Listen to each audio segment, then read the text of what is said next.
All right, let's talk about centers. So if you look at the middle of the body graph again, you're going to see all these geometric shapes. And on your chart, some shapes are going to be colored in and some shapes are just going to be completely white. Let's first talk about what makes a shape colored in and what makes one white. So I'm using my chart just for an example, and we already kind of talked about, I have gate 43 over here, and gate 43 is defined here in my chart. So because I have gate 43 and I have gate 23, what happens is they create a channel of energy. Whenever you have a channel energy to one center and the other, it creates a defined center. So that's colored in. I also have gate 8, gate 1. So what that does is that creates those three defined centers. You'll notice I have a lot of other gates, and everyone else will have a lot of gates too, and they're just hanging out here. They don't connect to anything. We call those electromagnetic gates. They're actually waiting to hook up with another gate. So if you look right here at gate 48, I'm always searching for that gate 16 to connect that energy for me, or I'm always looking for a gate 7 to connect that, or a gate 5.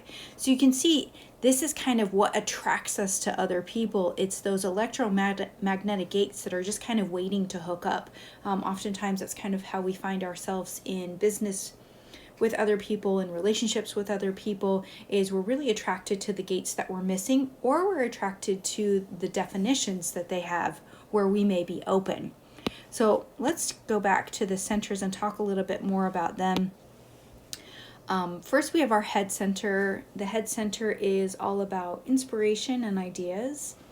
We have the ajna, which is kind of a data processing center, or how we access information. We have the throat center, which is how we actualize our words, or how we manifest. We have the identity center, which is really about the direction in life that we have, or the self-love we have. We have our heart, or our will center, which is where the ego resides. It's also really about willpower, creating goals. It's about money and abundance as well. Then we have our solar plexus, which is the emotional center. We have the root, which is adrenal energy. We have the sacral, which is life force, workforce, and sex energy. We have the spleen, which is all about intuition, about timing. It's also about a lot of our fears are located in the spleen.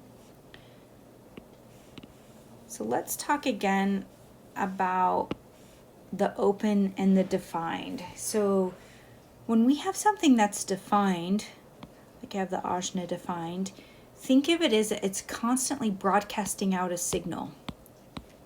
Now, if someone were sitting right next to me and they had an open ajna, what they do is they pull in my definition into their open, and then they amplify it and they amplify it out.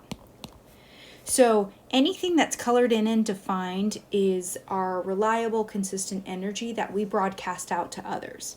Anything that is open, we pull in and amplify it out.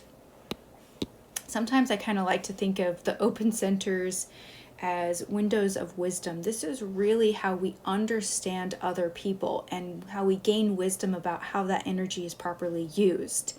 So whenever you have something open and white, it's not broken, it's just you pull in that energy from others. So it's never going to be consistent or reliable for you, and it's changing all the time depending on what group of people you're around or where you're at. I want to talk about one open or defined center, which is the solar plexus. So I have an open solar plexus, meaning I'm going to pull that energy in from others and I'm going to amplify it. The solar plexus happens to be a motor. The heart center is also a motor. The sacral is a motor, and the root is a motor. Now, the root, this motor works in pulses. It pulses energy when it's on and it turns itself off. It pulses energy on and then it pulls itself off. The solar plexus, if you have a definition, you're going to send out a wave of energy. And there's 3 different types of waves. There's a wave that goes like this. There's a wave that goes up and down.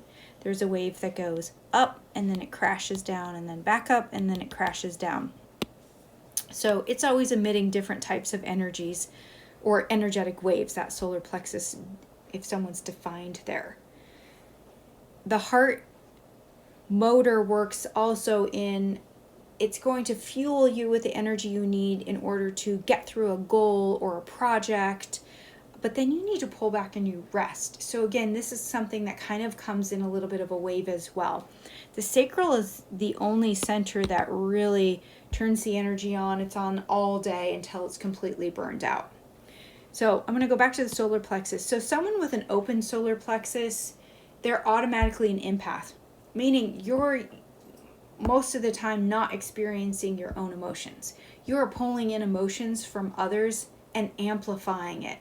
So if you see some children who tend to act out and they've got an open solar plexus, and if their parents may be fighting or arguing, they're taking in that emotional energy. They don't know how to process it and they're amplifying it out. So they may be bouncing off the walls all over the place, not really knowing that that energy is not coming from them.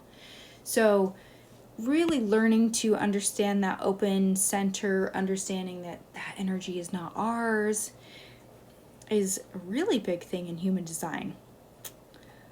I think that's pretty much as far as I want to go on the centers for now.